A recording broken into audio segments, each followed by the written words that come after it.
So Bhagavad Gita analysis వీళ్ళు ఎలా చేస్తారు చూడండి. సో ఇది బేసిక్గా గర్భోపనిషత్తు దగ్గరికి వచ్చాం కదా, అయిపోయింది కదా. తర్వాత ఏంటంటే ఈ సత్తు అసత్తు చెప్తాడు. ఇది చెప్పే ముందు మనం ఏం చేద్దామంటే నేను ఈ హేతువాద బత్తాయి అన్నాను కదా, ఈ ఇతని పేరు పృథ్వీ. ఇతను ఏం చేస్తాడంటే ఇవన్నిటిని తీసుకెళ్ళిపోయి ఇది పెడతాను, అది అవసరం లేదు, ఇది సైన్స్ పెడతాను. ఈ బత్తాయిలు సైన్స్ ఎలా చెప్తారు చూడండి. ఈ బత్తాయిలు చెప్పే సైన్స్ అంటే మీకు ఇంకా బుర్ర తిరిగిపోతుంది అనమాట. తర్వాత సత్తు అసత్తు అన్ని అవి చెప్తాను నేను. సో ఇక్కడ ఆయన పునర్జన్మ సిద్ధాంతాన్ని స్థాపిస్తున్నారండి. తర్వాత మళ్ళీ ఇంకా దాన్ని డీటెయిల్ గా చెప్తా ఉంటారు. ఇక్కడ పునర్జన్మ సిద్ధాంతాన్ని స్థాపిస్తున్నాడని చెప్పాడు కదా. అంటే శ్రీకృష్ణుడు పునర్జన్మ సిద్ధాంతం భగవద్గీత నుంచి స్థాపించడం కాదు, భగవద్గీత కంటే ముందే పునర్జన్మ సిద్ధాంతం ఉంది చాలా ముందు నుంచి. ఓకే, ఇక్కడ ఎస్టాబ్లిష్ చేయట్లేదు ఈయన, చేయట్లేదు, తెలియదు, వీళ్ళకి ప్రైమసీ ఆఫ్ స్క్రిప్చర్ కూడా ఐడియా లేదు ఇతనికి, ఊరికే చెప్పడం తప్పితే, కబుర్లు చెప్పడం తప్పితే. సో మనం ఇక్కడ చూస్తే నువ్వు కానీ నేను కానీ ఇంతకు ముందు లేని కాలం కానీ లేకపోతే భవిష్యత్తులో ఉండబోని కాలం కానీ ఉండదు అని చెప్తానే ఇంకా ఆయన చివరిలో ఇంట్రెస్టింగ్ పదం వాడారు. అంటే ఇప్పటిదాకా నువ్వు నేను అని మాట్లాడతా, కానీ ఇక్కడ ఏమంటున్నారంటే సర్వే వయమత పరం అని చెప్పేసి. వయం అంటే మనమందరం బహువచనంలోకి వేశారు, అహమావం వయం అంటారు, నేను మనిద్దరము మనమందరము అని చెప్పేసి. సో ఇక్కడ కృష్ణుడికి మనకి డిఫరెన్స్ లేదండి, ఆయనే చెప్తున్నాడు మనమందరము, నేనెలాగో నువ్వు కూడా అలాగే. అల్టిమేట్ ఎసెన్షియల్ నేచర్ ఏంటంటే నేను పరమాత్మని, భగవాన్ స్వయం అన్నారు కదా, ఆయన యువతల వైపు మిగతా వాళ్ళు అనమాట. వీళ్ళందరూ కూడా ఒకటే, గతంలో లేనిది భవిష్యత్తులో ఉండబోనిది అంటూ ఏది లేదు అని చెప్పేసి ఇక్కడ ఏం చెప్తున్నాడు. సో మీరు అన్నారు కదా 12, 13 కలిపేసి కంజంక్షన్ అని చెప్పేసి. సో అదే, సో సత్యం ఏమిటి అంటే మనం ఆలోచిస్తే ఇప్పుడు సైంటిఫిక్ టర్మ్స్ గా తీసుకున్నా కూడా సైన్స్ కి కాన్షియస్నెస్ అనేది తెలియదండి. ఇక్కడ నుంచి ఈ బత్తాయి సైన్స్ మొదలవుద్దండి. సైన్స్ కి కాన్షియస్నెస్ అనేది తెలియదంట, ఈ శ్రీకృష్ణుడికి తెలుసు.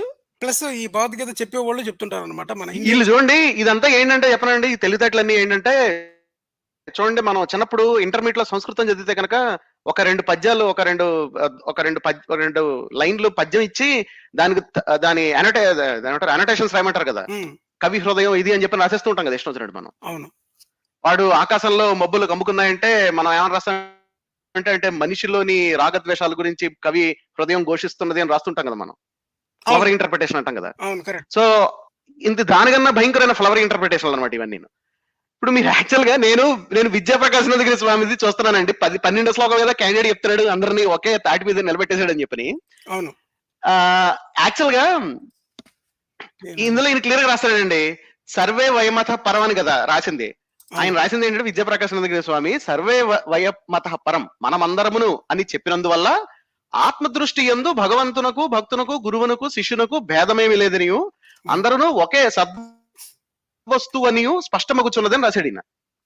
గీతమ్మ గ్రంథం 226 పేజ్ మొదట్లో, ఇదే 226 పేజ్. దీని నెక్స్ట్ పేజ్కి వెళ్ళండి,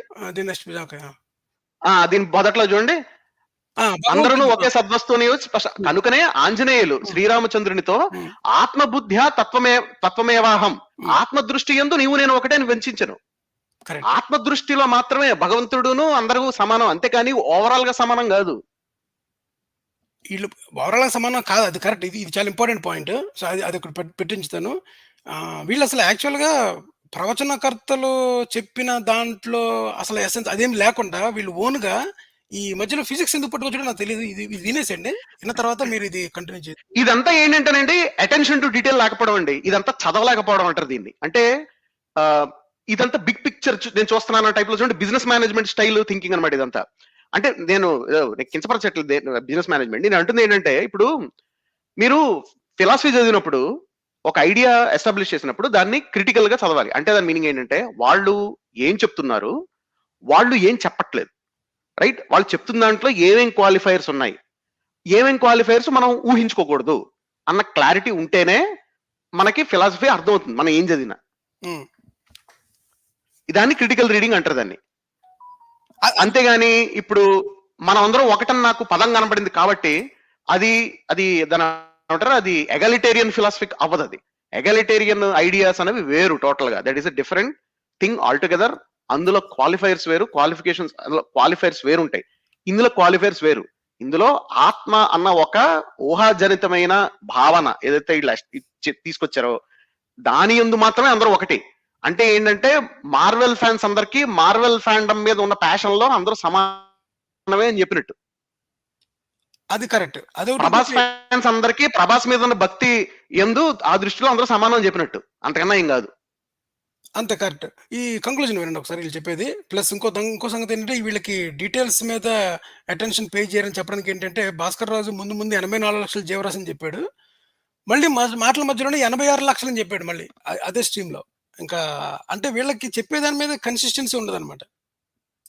వేరు అది ఉందా లేదా అనేది ఇంకా ఇప్పటికి కూడా వెతుకుతా ఉన్నారు. అది ఒక బుద్ధుడు ఏంటంటే బుద్ధుడు కానీ వీళ్ళందరూ బయట ఆ నాస్తికులు కానీ వీళ్ళందరూ ఏంటంటే అదొక మూమెంటరీ థింగ్, అట్లా స్ప్రౌట్ అయింది. బుద్ధుడు ఏమంటారు బబుల్ లాగే అంటారు అనుకుంటా ఆయన. సో వచ్చేస్తుంది, ఆ మూమెంట్ లో ఉంటుంది, ఆ తర్వాత డిజపేర్ అయిపోతుంది. మరి బబుల్ ఏమైంది అంటే అది ఉంది, ఇప్పుడు పోయింది అని చెప్పేసి. మనది అట్లా కాదు. సో అంతకు ముందు ఉన్నది.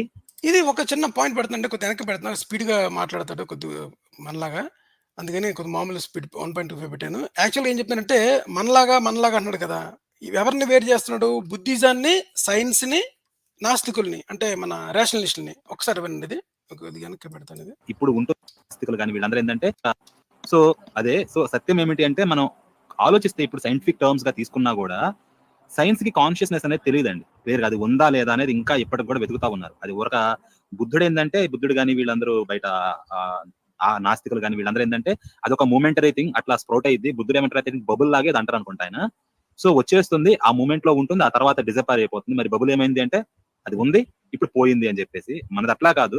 సో అంతకు ముందు ఉన్నది ఇప్పుడు మనది అట్లా కదన్నట్టు చూసారా? అంటే వీళ్ళెవరికీ తెలీదు. వీళ్ళందరూ అప్పుడు వచ్చేస్తది, పోతది, ఒక బుడగలాగా బబుల్‌లాగా వెళ్ళిపోతుంది అంటున్నారు. సైన్స్‌కి తెలీదు, ఇంకా ఎతుకుతూ ఉన్నారు వాళ్ళు. కానీ వీళ్ళకి తెలిసిపోయిందంట. వీళ్ళంటే ఎవరో శ్రీకృష్ణుడికిను, ఈ సనాతన ఈ స్క్రిప్చర్స్‌కి, ఈ వేదాలకి, ఉపనిషత్తుల్ని వాళ్ళకి తెలిసిపోయిందంట. ఏం తెలిసిపోయింది? యాక్చువల్ గా కాన్షియస్‌నెస్. మన ఈ హేతువాద బత్తాయికి తెలియని విషయం ఏంటంటే, యాక్చువల్ గా ఈస్టర్న్ రిలీజన్స్ ఏవి అంటే ఏంటి, ఈ హిందూ మతంలో ఉన్న గ్రంథాలు గాని, బౌద్ధం గాని, జైనిజం గాని, లేకపోతే అదర్ కన్ఫ్యూషియస్ వాళ్ళ టావోయిజం కానీ, ఇవేవి కూడా ఫిలాసఫీ ఆఫ్ మైండ్ కి చేసిన కాంట్రిబ్యూషన్ ఏమీ లేదు యాక్చువల్ గా. వాళ్ళందరూ దాని గురించి మాట్లాడారు, ఇంక్లూడింగ్ బుద్ధిజం కానీ. సో మీకు ఈ రోజున సైన్స్ పరంగాని వాడేస్తున్నాడు కదా, కాఫీ జల్ వేసినట్టు వాడుతున్నాడు కదా పదాలు. పాయింట్ ఏంటంటే, మీరు ఈ రోజున ఫిలాసఫీ ఆఫ్ మైండ్ ఈ రోజున లిటరేచర్ మీరు చదివారు అనుకోండి, క్వాలియా గురించి, కాన్షియస్నెస్ గురించి, ఏవి ఇది కాదు. ఈస్టర్న్ ఫిలాసఫీస్, ఈస్టర్న్ రిలీజన్స్ మాట్లాడేవి కాదు. మామూలుగా మీరు యాక్చువల్ లిటరేచర్ చూస్తే కనుక they are all derived from later developments, 16th-17th century తర్వాత later developments. Enlightenment philosophy at least ఆ బేసిస్ మీద నుంచి అయితే ఉంటది లిటరేచర్. ఆ ఫిలాసాఫికల్ స్టేజ్ అయితే అక్కడ ఉంది. ఈస్టర్న్ రిలీజన్స్ అన్నవి, ఈస్టర్న్ ఫిలాసఫీస్ అనేవి ఏం కాంట్రిబ్యూట్ చేయలేదు ఫిలాసఫీ ఆఫ్ మైండ్ గురించి. ఇక్కడ పాయింట్ ఏమవుతుందంటేనండి, మనకి ఒక విషయం తెలియదు అనుకోండి, దాని గురించి అందరూ అన్ని మాట్లాడేశారని అనుకుంటాం కదా. ఉదాహరణకి చాణక్యుడు ఎకనామిక్స్ గురించి మాట్లాడాను అనే భ్రమలో అనుకుంటారు కదా చాలా మంది. అది చాణక్యుడే కాదు, ఆ టైంలో రాజు వాళ్ళు ఎవరు ఎకనామిక్స్ గురించి ఏం మాట్లాడలేదు. మనకి ఎకనామిక్స్ గురించి ఏం తెలియకపోతే అందరూ దాని గురించి మాట్లాడారని అనుకుంటాం. అదనమాట. అదేను. ఇంకో ముఖ్యమైన పాయింట్ ఏంటంటే, ఇప్పుడు బాడీ మైండ్ డ్యూయలిజాన్ని మనకి Rene Descartes first time address చేశాడు కదా.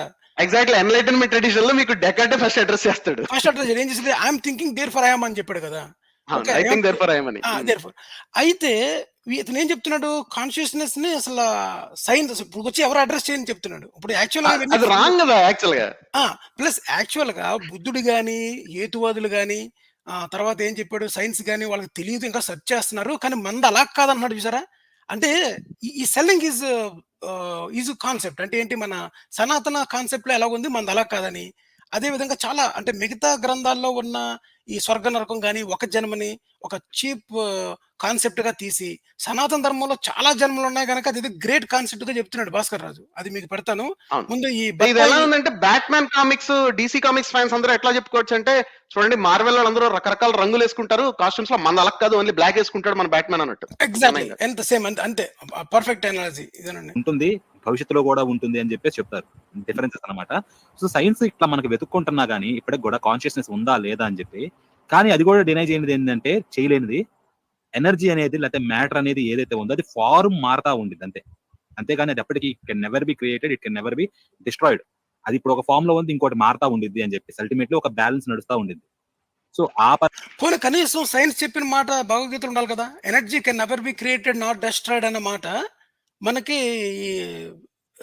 థర్మోడైనమిక్స్ లో చెప్పింది మనకు ఉండాలి కదండి. ఇక్కడ చెప్పాలి కదా ఎవరొకరు. ఏది భగవద్గీతలో చూడండి, మేము ముందే చెప్పేసి అన్నాడు కదా. అంటే సైన్స్ చెప్పిన ఈ ఎనర్జీ ప్లస్ మ్యాటర్ ఏదైతే ఉందో దాన్ని అలాగా అది అది ఎస్టాబ్లిష్ చేస్తున్నాడు. ఇప్పుడు 2 చెప్పాడు. ఒకటేంటంటే ఈ కాన్షియస్‌నెస్ అనేది సైన్స్‌కి తెలీదు గనక, మాకు తెలుసు గనక మేము చెప్పేసామని ఒకటి. రెండేమో ఎనర్జీ అండ్ మ్యాటర్. పరంగా చూసుకున్నా లేకపోతే ఇక్కడ ఈ పరంగా మీరేమైనా చూసుకున్నా గానీ పంపించారా నాకు? చెప్పేది ఒకటే. నేచర్ అంతా మీరు యాడ చూసినా గానీ సైకిల్ గానే కనిపిస్తా ఉంటుంది. సిక్లికల్ నేచర్ అన్నమాట. సేమ్ ఇక్కడ గూడా అదే. ఇది ఒక చక్రమే అని చెప్పేసి. సో దీనికి తర్వాత సార్ పాజ్ చేయండి. అంటే మీకు ఒకటి పెట్టాను కదా, అది ఒకసారి ఓపెన్ చేయండి సార్. దేహినోస్మిన్ యథా దేహే అని చెప్పేసి ఓపెన్ చేశాను. ఏమండి ఒకసారి ఇది ఎక్స్ప్లెయిన్ చేయండి సార్. ఐ థింక్ ఇక్కడ మనం ఈ ఎనర్జీ అనేది ఆత్మని, లేకపోతే ఎనర్జీ మ్యాటర్ ఇది ఆత్మ అనేది ఎలాగైతే ఎనర్జీ కన్సర్వ్ అవుతుందో, ఎలాగైతే అది యూనో దాన్ని మీరు క్రియేట్ చేయలేరో, దాన్ని మీరు తీసేయలేరో, how something can't lose energy, దాన్ని ఆత్మని లింక్ చేసి నాకు తెలిసి గత 60-70 సంవత్సరాల్లో దీన్ని ఉతికి ఆరేశారు. దీన్ని ఏంటి, ఈ ఎనర్జీని ఆత్మని లింక్ చేసి, ఎనర్జీని దేవుణ్ణి లింక్ చేసి. ఒకసారి యాక్చువల్ గా అండి కనిపిస్తుందా స్క్రీన్ మీకు? స్క్రీన్ కనిపిస్తుంది సార్. ఓకే. ఒక భయంకరమైన సత్యం ఏంటంటే ఈ పిచ్చోళ్ళందరికీ తెలియని విషయం ఏంటంటే ఎనర్జీ కన్సర్వేషన్ అనేది యూనివర్సల్ లా ఏం కాదు. అది energy can actually be lose, you can actually energy can be lost. Okay, conservation principles అనేవి యాక్చువల్ గా దేని వల్ల వస్తాయంటే ఈ నాదర్ సిరమ్ మీరు చెక్ చేయొచ్చు కావాలంటే. This is where it all comes from. ఒక పర్టికులర్ టైప్ ఆఫ్ సిమెట్రీ ఉండడం వల్ల ఒక కరస్పాండింగ్ కన్సర్వేషన్ లా ఉంటుంది నేచర్ లో. ఓకే, సో ఇది నరద సిరమ్ అనేది యాక్చువల్ గా this is what tells you. మీరు కొంచెం కిందకి స్క్రోల్ చేయండి సార్. నాకు తెలిసి ఇక్కడ ఆపచ్చు మీరు. ఇప్పుడు చూడండి, బేసిక్ ఇల్లస్ట్రేషన్స్ అండ్ బ్యాక్గ్రౌండ్ లో ఫస్ట్ పారాస్ లో ఏం రాశారు చూడండి. కంటిన్యూస్ రొటేషన్ లో కనుక మీకు సిస్టమ్ లాగ్రాంజియన్ అన్నాడు, నేను సిస్టమ్ అని చాలా సింపుల్ గా చెప్తున్నాను. రొటేషనల్ సిమెట్రీ ఉందనుకోండి ఏదైనా సిస్టమ్ కి, అప్పుడు దాని యాంగులర్ మొమెంటం కన్సర్వ్ అవుతుంది. సో ఇప్పుడు యాంగులర్ మొమెంటం కన్సర్వ్ అవుతుందని చదువుకున్నాం కదా మనం హై స్కూల్లో. కానీ వీళ్ళు ఆత్మ యాంగులర్ మొమెంటం అనరు. ఎందుకనరో నాకు ఇప్పటికీ అర్థం కాదు. అనొచ్చు కావాలంటే, సరదాగా బాగుంటుంది అన్నాను వినడానికి కూడా. సో యాక్చువల్ గా రొటేషనల్ సిమెట్రీ ఉంటే ఏ సిస్టమ్ కైనా యాంగులర్ మొమెంటం కన్సర్వ్ అవుతుంది. యాంగులర్ మొమెంటం కన్సర్వేషన్ ప్రిన్సిపల్ అనేది ఉండడం వల్లే, అంటే అది హోల్డ్ అవ్వడం వల్లే మీకు గ్రహాలు నక్షత్రాలు చుట్టూ తిరగడం ఇవన్నీ యాక్చువల్ గా జరుగుతుంది. ఓకే, ఇది నెంబర్ 1. నెంబర్ 2, కింద పేరాకు వచ్చారనుకోండి, అలాగే linear momentum conservation, energy conservation కూడా ఈ రెండింటిని బట్టే వచ్చేది. సో ఇప్పుడు ఇంకొంచెం కిందకి రండి. యాక్చువల్ గా ఎనర్జీ కన్సర్వేషన్ ఎప్పుడు వస్తుందంటే టైం ట్రాన్స్లేషనల్ సిమెట్రీ ఉంటే వస్తుంది అనమాట. ఇది first point. So time translational symmetry లేదనుకోండి ఎనర్జీ కన్సర్వేషన్ ఉండదు. అంటే దాని మీనింగ్ ఏంటంటే, ఇప్పుడు ఎక్స్పాండింగ్ స్పేస్ తీసుకున్నాను అనుకోండి, యూనివర్స్ ఎక్స్పాండ్ అవుతుంది కదా మామూలుగా. సో మీరు ఎక్స్పాండింగ్ స్పేస్ టైం ఎక్కడైనా తీసుకున్నారనుకోండి, నాకు తెలిసి ఇప్పుడు తీసేచ్చు. నేను I will just explain why where energy is not conserved. Actual గా చూసారా, ఇది టైం ఫంక్షన్ చూసారా మీకు క్యాలిక్యులస్ లోని a to b f dash of t అంటే మామూలుగా క్యాలిక్యులస్ కది ఇది డెరివేటివ్. ఈ derivative of function of time. దానికి ఇప్పుడు లిమిట్స్ a b అప్లై చేస్తారు అనుకోండి, f of b minus f of a. ఇది బేసిక్ క్యాలిక్యులస్ లోని మీరు ఇప్పుడు ఇక్కడ ఇచ్చాడు కదా మీకు ఎన్నెన్నో ఈ లిమిట్. ఇదంతా బేసిక్ టైం అంతే కదా మీకు. అవును, టైం. ఒకసారి ఇది మీరు ఎక్స్ప్లెయిన్ చేస్తా ఉండండి. నేను ఏం చేస్తానంటే ఇంకా మనకి ఆర్గనైజ్ ఏమన్నా చూస్తాను ఇలాగా నేను. సో మొదటి విషయం ఏంటంటే, యాక్చువల్ గా ఎనర్జీ కన్సర్వేషన్ ఎక్కడ వైలేట్ అవుతుంది తెలుసా? యూనివర్స్ లో ఎక్కడ వైలేట్ అవుతుందంటే, మీకు ఎక్కడైతే ఎక్స్పాండింగ్ స్పేస్ ఉందో అక్కడ యాక్చువల్ గా ఎనర్జీ కన్సర్వేషన్ వైలేట్ అవుతుంది. You can just think about this. ఇప్పుడు మామూలుగా యాక్చువల్ గా మన గెలాక్సీస్ లో ఉన్న స్పేస్ అయితే యాక్చువల్ గా ఎక్స్పాండ్ అవ్వదు. ఎందుకంటే గ్రావిటీ ఉంటుంది కాబట్టి అది మీకు ఈ మెట్రిక్ ఎక్స్పాన్షన్ ని కౌంటర్ చేస్తుంది. కాబట్టి మీకు గెలాక్సీస్ బాగా ఎక్కువ మాస్, ఎక్కువ గ్రావిటీ ఉన్న ప్రాంతాల్లో, మాస్ మీద ఉన్న గ్రావిటీ ఉన్న ప్రాంతాల్లో మీకు ఎక్స్పాన్షన్ ఆఫ్ స్పేస్ టైం ఉండదు. కాబట్టి మీకు అక్కడ ఎక్కడ ఎనర్జీ కన్సర్వేషన్ అనేది వైలేట్ అవ్వదు, మీకు ఎక్కడ వైలేట్ అనేది కనబడదు కూడా. సో అందుకనే భూమి మీద కానీ లేకపోతే మన galaxy anywhere we observe it doesn't get violated. అయితే గెలాక్సీకి మధ్యన స్పేసెస్ ఉంటాయి, ఇంటర్ గెలాక్టిక్ స్పేసెస్ అంటారు. అవి రఫ్లీ ఒక 250 మిలియన్ లైట్ ఇయర్స్ నుంచి 300 మిలియన్ లైట్ ఇయర్స్ డిస్టెన్సెస్ ఉంటాయి అనమాట. ఇవి so these are like huge distances. So ఈ ఇంటర్ గెలాక్టిక్ స్పేసెస్ లో మీకు మ్యాటర్ ఏమి ఉండదు, అంటే గెలాక్సీస్ ఉండవు. గెలాక్సీకి మధ్యలో ఉన్న స్పేస్ అనమాట ఇది. సో ఇప్పుడు దీంట్లో ఈ స్పేస్ అనేది మీకు ఎక్స్పాండ్ అవుతూ ఉంటుంది, ఎందుకంటే అక్కడ గ్రావిటీ కౌంటర్ ఏం లేదు కాబట్టి, అంటే అదర్ కర్వేచర్ ఏం లేదు కాబట్టి ఏదైతే డార్క్ ఎనర్జీ ఉందో it keeps on expanding. Space expand అవుతుంది కదా. అక్కడ ఒక లైట్ వెళ్తుంది అనుకోండి, మీకు ఫోటాన్ వెళ్తుంది అనుకోండి. Imagine light wave is going, photon is nothing but like bunch of light waves. కాబట్టి మీరు యాక్చువల్గా ఎక్స్పాండింగ్ స్పేస్ లో ఏమవుతుందంటే మీకు దాని వేవ్ లెంత్ పెరుగుతుంది if you imagine it. So so ఏమంటే తీగ సాగుతుంది కదా, సో తీగ సాగినట్టు మీకు you can imagine a wave which gets expanded, right? Expand అయినప్పుడు ఏమవుతుందంటే మీకు వేవ్ లెంత్ పెరుగుతుంది. మనందరికీ తెలుసు, మనం ఐ థింక్ ఇంటర్మీడియట్ ఫిజిక్స్ మీరు చదువుకుంటే కనుక ఫోటాన్ ఎనర్జీ రెడ్ షిఫ్టింగ్ ఉంటుంది కదా మన. ఎగ్జాక్ట్లీ రెడ్ షిఫ్టింగ్ అవుతుంది. ఒక ఫోటాన్ ఎనర్జీ అనేది is proportional to frequency of the wave, of the light wave. Actual గా ఇట్ ఇస్ మల్టిప్లికేషన్ కాన్స్టెంట్, దానికి proportional constant planks constant is H new అని చదువుకుని ఉంటాం మనం ఇంటర్మీడియట్ లో కదా. సో అంటే ఏమవుతుంది, మీకు వేవ్ లెంత్ పెరిగింది అనుకోండి, ఏమవుతుంది, ఫ్రీక్వెన్సీ తగ్గుతుంది. Frequency is speed of light divided by wavelength, HC by lambda. So అందుకని when wave get stretch, expand అవుతుంటే కనుక అక్కడ యాక్చువల్ గా ఎనర్జీ తగ్గుతుంది. So you lost energy, right? The energy doesn't go anywhere. అది gravitational potential లోకి ఏం వెళ్ళదు. There is no such thing. General రిలేటివిటీలో you can't like calculate energy, gravitational energy of the entire universe. There is no such thing. Newtonian physics లో ఉంది, కానీ Newtonian గ్రావిటీలో ఉంటుంది కాబట్టి. అంటే ఓవరాల్ గా బిగినింగ్ ఆఫ్ ద యూనివర్స్ లో ఉన్న టోటల్ ఎనర్జీ ఏదైతే ఉందో అది వేరే వేరే ఫామ్ లో కన్వర్ట్ అయిపోయి కావాల్సి వచ్చినప్పుడు మళ్ళీ అదే 100% బ్యాక్ ఎనర్జీ రాదు, అది రాదది. ఎగ్జాక్ట్లీ. సో ఇప్పుడు ఎక్స్పాండింగ్ స్పేస్ టైమ్ లో లైట్ వేవ్స్ లూజ్ ఎనర్జీ.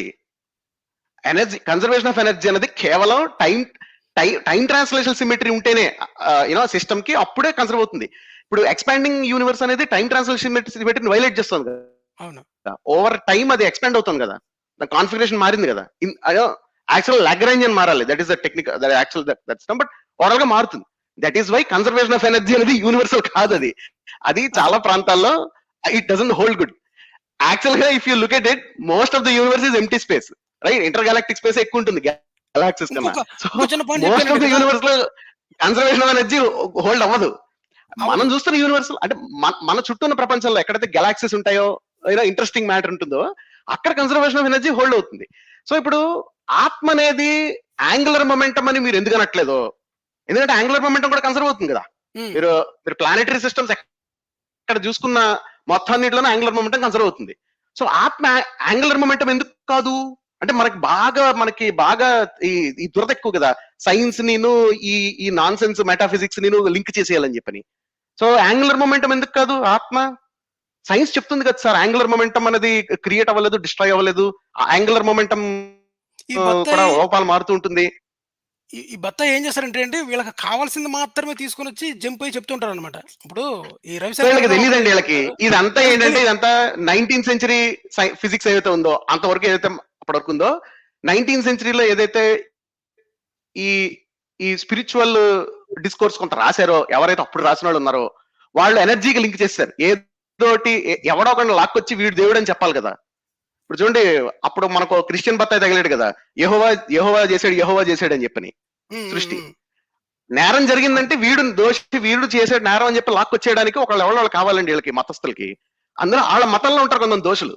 వాళ్ళ మతంలో ఇప్పుడు క్రిస్టియానిటీలో యెహోవా ప్రైమ్ సస్పెక్ట్, ప్రధాన నిందితుడు కదా. ఈడే చేశాడు అంటారు వీళ్ళు.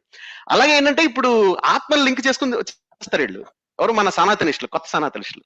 ఈ కొత్త సనాతనిస్టులు ఎనర్జీ అని చెప్పడం అనేది ఇట్స్ లాఫబుల్ థింగ్. ఎందుకంటే ఎనర్జీ కన్సర్వ్ అవ్వదు, energy cannot be created, cannot be destroyed అనేది 19వ శతాబ్దపు మాట. అది it is not return in stone.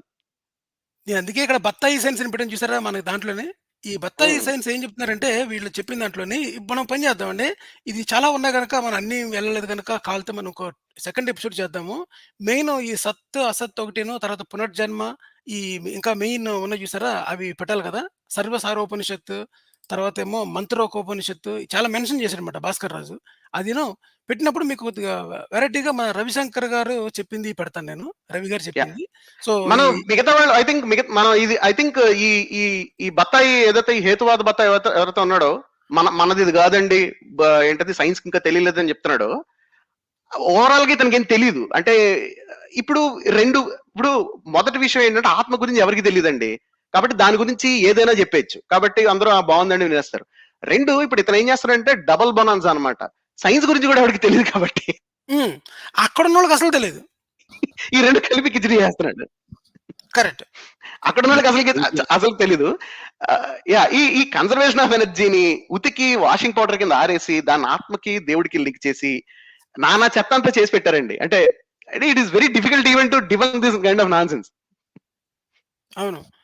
మనకి ఒకసారి వచ్చినోళ్ళు మన ఛానల్‌కి రెండోసారి రావట్లేదు. ఒకసారి విజయరణ్య అతనొచ్చి నేను సిలబస్ పట్టుకొస్తాను 2 మంత్స్ తర్వాత అని చెప్పాడు గుర్తుందా? 1 మంతో? 1 మంత్ అడిగినట్టున్నాడు టైము. రాలేదు. తర్వాత క్రిస్టియన్ ప్రిన్స్ వచ్చాడు కదా ఒకసారి. వచ్చి అది మీరు చెప్పింది క్రిస్టియన్ ప్రిన్స్ అనమాట. ఈ యెహోవాని డిఫెండ్ చేయడానికి వచ్చాడు కదా! మన సృష్టికి మొత్తం. యాహ్! నేను డిఫెండ్ చేశానండి. యెహోవా ఆ ఆ! నేరం చేయలేదని. మీరు వాడు ప్రాసిక్యూట్ చేస్తున్నాడు అవును. క్యాండిడేట్. ఆ క్రిస్టియన్ ప్రిన్స్ బత్తాయికిను, ఈ పృథ్వీ బత్తాయికి పెద్ద తేడా లేదు చూసారా మీరు? లేదు, తేడా లేదు. వీళ్ళిద్దరికి ఒకే అంటే they think in with they are coming from the same ఏంటది సేమ్ యాంగిల్. సేమ్ యాంగిల్ అంతే. అని వాడాడు. సో దేహము ధరించిన వాడు అని చెప్పేసి ఆత్మ గురించి వాడారు. దేహి అనే పదాన్ని వాడారు. సో ఇప్పుడు ఏందంటే అసోసియేషన్ ఎట్లా అవుతారు జనాలు? చర్చ్ పోతున్నాం అనుకోని చర్చేటప్పుడు నిజంగా మనం అయిపోతున్నాం ఎండ్ ఆఫ్ ది చాప్టర్ అని చెప్పేసి అనుకుంటా ఉంటారు. ఇదొకటి. పోనీ యాక్చువల్‌గా రేపు ఒకటి పోస్ట్ పెట్టానండి నేను అనుకోకుండానే పెట్టాను. బట్ రాండమ్‌గా మ్యాచ్ అయింది. సో ఇది భారతంలోనే వస్తుందన్నమాట. ఆన్యాని భూతాని గచ్చంతిహ యమాలయం తేషాః స్థావరమిచ్చంతి హిమాశ్చర్యమతః పరం అని చెప్పేసి పోయేటోళ్ళందరూ రోజు పోతానే ఉన్నారు. కానీ వీడు మాత్రం స్థావరంగా తెష్టేసుకొని ఉంటాడని చెప్పేసి అనుకుంటున్నాడు. ఇంతకన్నా ఆశ్చర్యం ఉందా అని చెప్పేసి. ఇప్పుడు ఫిలాసాఫికల్‌గా మనం మారుతాం కదండీ! అరే! మన ముందు ఎంతోమంది చనిపోతున్నారు. ఇప్పుడు సత్య హరిశ్చంద్రలోని మీకు ఎంతోమంది రాజులు వచ్చి వాళ్ళ నల్లపూసల చమురు ఇక్కడ కరిగిపోయినని ఒక శ్లోకం ఉంటది తెలుసా మీకు? కాటి సీన్ లో. కాటి సీన్‌లో, కాటికాపురి సీన్‌లో ఒక శ్లోకం ఉంటది కదా! ఇచ్చోటనే అవును. అనే పెద్ద శ్లోకం ఉంటది. బాగా ఫేమస్ అవును. శ్లోకం అవును. అది. ఇప్పుడు అటువంటి ఫిలాసాఫికల్ పాయింట్ చెప్తున్నారన్నమాట. ఇది మహాభారతంలో ఉంటదండి. వచ్చినోళ్ళందరూ కూడా ఎక్కడుండిపోతాం అనుకుంటున్నారని చెప్పేసి. ఇప్పుడు ఫిలాసాఫికల్‌గా మనిషి ఎప్పుడొకప్పుడు చనిపోతాడని తెలిసినప్పుడు చేసిన వైరాగ్యంలోని ఇప్పుడు మనకి చూసారా ఊరి చివరన ఒక తాత ఉంటాడు కదా! ఆ తాత కూడా చెప్తుంటాడు ఎలాంటి ఫిలాసఫీయే. అరే! ఎవరు ఉండర్రా అందరూ అవును. ఎళ్ళిపోతారని చెప్పేసి. సేమ్ ఫిలాసఫీ ఎక్కడో ఒక భగవద్గీతలో ఉందని చెప్తున్నాడన్నమాట. అదేమి ఒక ఒక యూనిక్ ఫిలాసాఫికల్ పాయింట్ ఏం కాదు. ఆల్రెడీ కాదు అంటే ఇప్పుడు ఇది వ్యావహారికంగాని సిమిలర్ టు నీళ్లు ఎత్తు నుంచి పల్లంకి వస్తుందని చెప్పడం అనేది సైంటిఫిక్ ప్రిన్సిపల్ ఎస్టాబ్లిష్ చేసినట్టు కాదు. అది కాదు. Right correct. కాదు. అది మామూలు చాలా రొటీన్ అబ్జర్వేషన్ అది, అంతకన్నా ఏం కాదు. రొటీన్. అదేదో మన స్క్రిప్చర్స్ అంటే ఏమి లేదండి. వీళ్ళేం చేస్తున్నారంటే, మన దగ్గర ఏమి సత్తా ఏమంటారు దాని పేరు? సమురు లేని ఒక సరుకుందనుకోండి. ఆ స్క్రిప్చర్‌ని దాన్ని అమ్మాలంటే దానికి పైన పెయింట్ పూయాలన్నమాట. ఈ సైన్స్ పెయింట్ పూస్తున్నాడు పైన. ఏంటి ఇది? ప్లస్ ప్రతి దాంట్లోని ఒక వాల్యూ ఉంది. ప్రతి శ్లోకంలో ఉందని చెప్పడం. ప్రతి శ్లోకంలో ఒక వాల్యూ ఉందని చెప్పినప్పుడు భాస్కర్ రాజు ఇరుక్కున్నాడు. ఎక్కడ ఇరుక్కున్నాడు? గర్భోపనిషత్తులోని 64,00,000 జీవరాశులు బాబు అని చెప్పుకొచ్చాడు కదా! అసల శ్లోకం చూస్తే దాంట్లోని శుక్ర శోణితాల మిళితం బట్టి పిల్లలు ఎలా పుడతారో రాసుంది. ఓకే. అవును. గర్భోపనిషత్తు బండారం బయటపడింది. ఇప్పుడు ఈ పృథ్వీ ఏం చెప్తున్నాడో విందామనండి. ఇది కంటిన్యూ చేసిన తర్వాత 2, 3 హై లెవెల్ టచ్ చేసేసిన తర్వాత ఆహ్, సో ఇక్కడ దేహి అన్నా కూడా ఇదేనమాట. పోతుంటే అమ్మో కంప్లీట్ గా ఎండ్ అయిపోతుంది ఇక మనం ఉండము అని చెప్పేసి ఫీల్ అవుతా ఉంటారు. 1.5 పెట్టచ్చు అంటారా? 1.25 అంటారా? మనం ఎందుకు తెష్టేసుకొని అది ఆల్రెడీ ఉంటా మార్చాం. ఉంటారు. ఏది కందిపోత, కౌమారం, యవ్వనం, జర, యవ్వనం, జర ఇవన్నీ వస్తున్నా గానీ వీడు మాత్రం స్పెషల్ అని చెప్పేసి అనుకుంటా ఉంటారు. అదేది కాదు దేహాంతర ప్రాప్తి అని చెప్పేసి. సో ఏడు నుంచి ట్రాన్స్ఫర్ అవ్వాల్సిందే. ఇది జరుగుతానే ఉండిద్ది. సో అల్టిమేట్లీ చెప్పేది ఏంటంటే ధీర తత్రన ముఖ్యతి అని చెప్పేసి. ట్రాన్స్‌ఫర్ అవ్వాల్సిందేనంట. చూసారా? ట్రాన్స్‌ఫర్ ఏంటి నాకు అర్థం కాలేదు. ఇప్పుడు ఇతను హేతువాది కదండీ! హేతువాది అదే అయ్యి కదా. ఇప్పుడు ఇక్కడి నుంచి ట్రాన్స్‌ఫర్ అవుతాడంట. వినండి ఒకసారి. దాని గురించి నువ్వు ఏడవద్దు. దానిలో ఆ భ్రమలో పడిపోకు అని చెప్పేసి చెప్తున్నాడు. ఇది ఈయనకి తెలుసనమాట. అర్జునుడికి కూడా అది ఎప్పుడు అర్థమైద్ది విశ్వరూపం చూపించినప్పుడు అర్థమవుతుంది దానికి. మొత్తం అందరూ కూడా వెళ్ళిపోతా ఉంటుంటే లోపలికి అమ్మ నాయనో అని చెప్పేసి అప్పుడు ఈయనకి మొత్తం బలుబులు ఎలుగుతాయి అనమాట ఇంకా. సో ఇంద్రసేన రెడ్డి గురించి ఎవరి పేరు చెబితే ఆయనే ఉంటే ఆయన సీన్ ఉంటది కదా, తనికెళ్ళబడిని ఎలివేషన్ వేస్తాడు కదా. ప్రకాష్ రాజ్ వచ్చి మీకు మా అమ్మాయి కావాలంటే నేను ఎప్పుడో కన్యాదానం చేసేవాడిని డైలాగ్ వేస్తాడు కదా ఇంద్రాల సినిమాలో. అట్లా ఆ సీన్ వచ్చినప్పుడు అర్థమవుతున్నాడు మనకి ఆడియన్స్ కి ఇంద్రసేన రెడ్డి గొప్పతనం. కానీ దాన్ని బట్టి నాకేమర్థమైందంటే భగవద్గీత మొత్తం నాకు పూర్తిగా అర్థమైంది భగవద్గీత. ఇప్పుడు రియలైజేషన్ ఏంటంటే నేను భగవద్గీత చదివినప్పుడు ఎన్ని చెప్పినా నమ్మడండి అర్జునుడు. ఓకే. ఎన్ని చెప్పినా నమ్మడనమాట. ఎన్నో చెప్తుంటాడు. అది చేస్తాడు, ఇది చేస్తాడు. కారం తింటే పులుపు ఇదంటాడు. నానబెట్టినయి తింటే సత్వగుణం ఇది మన తమోగుణం అంటాడు. నెయ్యేసుకొని తింటేనేమో సత్వగుణం అంటాడు. ఎందుకంటే కృష్ణుడు అర్జునుడు అడిగిన ప్రశ్న వదిలేసి కథంతా చెప్తాడు కాబట్టి ఆత్మ గురించి మొదలుతాడు కాబట్టి. వారు మధ్యలో వంటల గురించి చెప్తాడండి. ఎలాంటి ఫుడ్ తినాలో చెప్తాడు వారు మధ్యలో. ఓకే. ఇప్పుడు ఉక్రెయిన్ అండ్ మనకి రష్యా వార్ జరుగుతున్నప్పుడు ఆ మధ్యలోనే అరే నువ్వు ఏ బర్గర్ తింటావరా అడిగారనుకోండి. ఏ మంచి బర్గర్ నువ్వు స్పైసీ బర్గర్ తినక నువ్వు తామసగుణం బర్గర్ తినద్దు ఆ! అని చెప్తే ఎంత అసందర్భంగా ఉంటదో యాక్చువల్‌గా భగవద్గీతకి అనదర్ నేరేషన్ ఏంటంటే అసందర్భ ప్రేలాప అంటారు కదా! శ్రీకృష్ణుడు చెప్పిన దాంట్లో అంతా మనకు అసందర్భ ప్రేలాపన కనిపిస్తదనమాట. ఇతనేం చెప్తున్నాడంటే ఇప్పుడు ఈ విశ్వరూపం చూపిస్తేనంట నోట్లలోకి అందరూ ఎళ్ళిపోతుంటే అది చూసేసి అమ్మ! అయ్య బాబోయ్! అని అప్పుడు నమ్మాడంట ఎవరు అర్జునుడు. ఓకే. ఇతను హేతువాది కదండీ! హేతువాది విశ్వరూపాన్ని ఎలా నమ్ముతున్నాడు? ఓకే. ప్లస్ అందరూ జనాల్లోకి ఎళ్ళిపోవడం అంటే విశ్వరూపం చూపించాడంట నమ్మేసాడంట అది. ఇతను నేను హేతువాది అని డిక్లేర్ చేసుకుంటాడు. నాయనా ఇది నేను చూడలేనని చెప్పేసి ఆ రూపం తీసేయమంటాడనమాట. అప్పుడు ఎలిగిద్ది. సో అది అప్పుడు బలులు లేగిందంట. బాబోయ్! నేను చూడలేకపోతున్నాను అని చెప్తారు కదా! ఓ ప్రభో కృష్ణ అంటే ఇప్పుడు సినిమా నీ ఎవరికి నచ్చలేదనుకోండి, అంటే ఫస్ట్ చూడండి మన తెలుగు సినిమాలో పెడతారు కదా, ఫస్ట్ హాఫ్ నచ్చలేదనుకోండి కామెడీ, సెకండ్ హాఫ్ కూడా చిరాకు వస్తుంది అనుకోండి, మధ్యలో ఐటమ్ సాంగ్ వస్తుంది సెకండ్ హాఫ్ మిడిల్ లో. ముందు సినిమా ఎవరికి నచ్చలేదు ఐటమ్ సాంగ్ కోసం అనమాట వాళ్ళు ఉన్నది. ఆ! అంతే. ఇప్పుడు సో ఐటమ్ సాంగ్ చూసి ఇప్పుడు సినిమా బయటకు వచ్చి బాగుంది సినిమా అంటారు కదా, అట్లాగనమాట. ఇంకా అలా అనుకోవాలి. అదే. ఇప్పుడు ఏండి వీళ్ళు ఎలాంటి బత్తాలు ఒకసారి నాకు చెప్పండి. నాకు I want to know these guys. ఏమన్నాడు?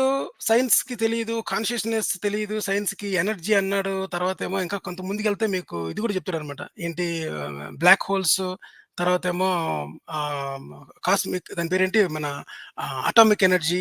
ఇంకొక పాయింట్ ఏంటంటే మన ఫిజిక్స్‌లో మనకి న్యూ పార్టికల్స్ క్రియేట్ అవ్వడము మొత్తం చెప్తారనమాట.